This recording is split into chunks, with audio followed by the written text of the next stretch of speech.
Nou dis tyd vir jou weeklikse regsadvies met trots geborg deur Burden Swart en Botha Prokureurs.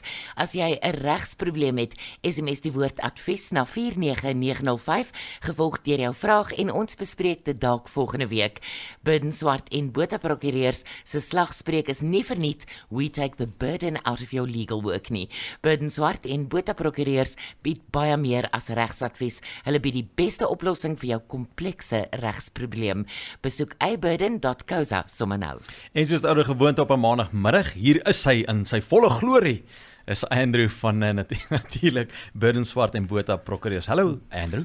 Hallo Kevin, hallo Riva. Hallo Andrew, ek het 'n vraagie vandag vir jou. Ek wil sommer met die deur in die huis val en vir jou vra, as mens nou trou en jy het jou huwelikskontrak nou opgestel en jy trou en jy sign en alles, kan jy in latere jare jou kontrak verander?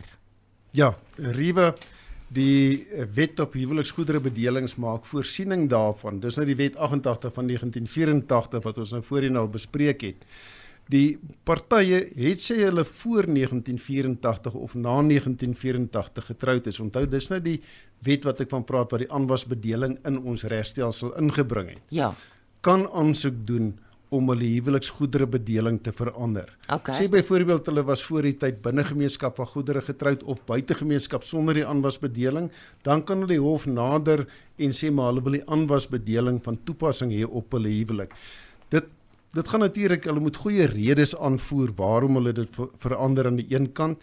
Daar's 'n paar formele vereistes, hulle moet kennis gee aan al die skuldeisers wat daar is en al die ander belanghebbende persone. Hulle moet saam die aansoek bring. Die een kan nie net besluit hy wil dit doen nie, en die ander nie. En dan moet daar natuurlik geen persoon wees wat benadeel word nie. En nou ja, die hof kan dan beveel dat hulle bestaande bedeling wat hulle het, soos binne gemeenskap van goedere, geld nie langer nie. En die hof gee dan toestemming dat hulle notariële kontrak kan verlei. Dis nou 'n kontrak geteken voor 'n notaris vir hulle toekomstige huweliksbedeling. Daai kontrak sal dan op die normale manier ook by die akteskantoor geregistreer moet word. Okay. Ek wil iets byvoeg daarso, Andrew. Sê nou maar, kom ek vat nou, ek speel nou die duiwelse advokaat hierso. Sê nou maar ek is nou 2 jaar in 'n huwelik, okay? En nou wil ek die kontrak verander, soos wat jy nou gesê het. Jy kan dit verander, maar daar is 'n sekere goed wat voorwaardes, op grond van daai voorwaardes kan jy dan die veranderinge doen.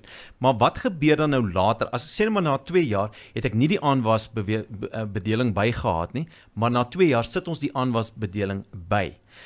Later nou, sê nou maar later, so 10, 15 jaar verder aan, besluit, sit ek met 'n egskeiding. Daai 2 jaar wat nie die aanwasbedeling het nie, sluit dit dan, word dit dan teruggewerk asof dit die aanwasbedeling. Verstaan jy wat ek probeer vir jou sê? Verstaan wat ek Of wat gebeur met daai 2 jaar wat ons nie die aanwasbedeling gehad het nie? Kyk, die bedeling, die hof maak 'n bevel dat die bestaande bedeling geld nie verder nie. Dus hy sal gegeld het tot op so hy stop Met ander woorde, op daai stadium sal die partye uit die aard van die saak die boedel moet verdeel, want tot op daai stadium is hulle binne gemeenskap van goedere. Hulle moet die boedel verdeel en elkeen as sy aanvangswaarde in sy kontrak sal dan of wat hulle ooreenkom wie kry wat insit, of hulle sal elkeen die helfte van daardie boedel uiteensit. En dit geld dan vorentoe tot by 15 jaar wanneer jy die egskeiding kom. Wat moet gebeur met die huweliksvoorwaarde kontrak? Sy basiese vereistes, hy moet op skrif wees. Die terme sit jy daarin uit of jy buite gemeenskap van goedere getroud is, dan wat die aanwasbedeling van toepassing is, en of jy die aanwasbedeling uitsluit, dan is jy heeltemal buite gemeenskap van goedere.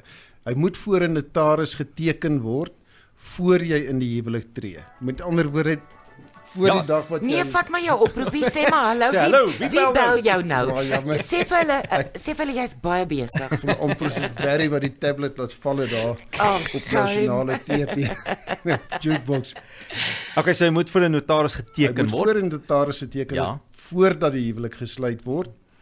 Jy kan 'n ander party volmag gee om namens jou om te gaan teken. Jy gee skriftelike volmag en die party gaan dan na die notaris toe en teken hom daar. En binne 3 maande nadat hy voor die notaris geteken is, moet hy by die akteskantoor geregistreer word.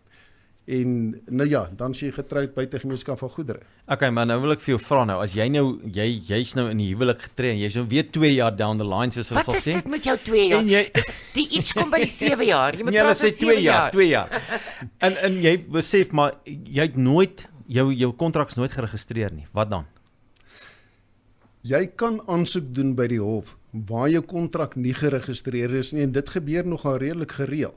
Jy gee die ou volmag, hy gaan teken net nie voor die notaris nie of die notaris is nie beskikbaar nie. Baie mense gee hulle prokureur opdrag, die twee partye teken voor die prokureur.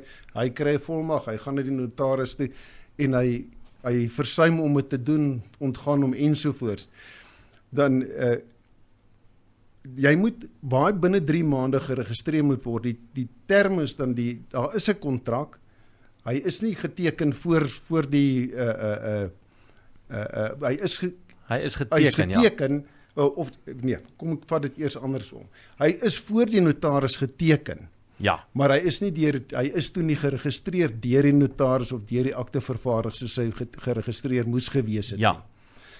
Binne die 3 maande tydperk nie. Jy kan die hof nader en jy bring 'n aansoek hof toe na die Hooggeregshof toe en jy gee die redes hoekom daar versuim is dat hy geregistreer is. Jy heg die afskrif van die kontrak normaalweg aan, sê hier is hy behoorlik geteken, die notaris maak 'n eetsverklaring en dan vra hy 'n verlenging van die tyd om hom te registreer.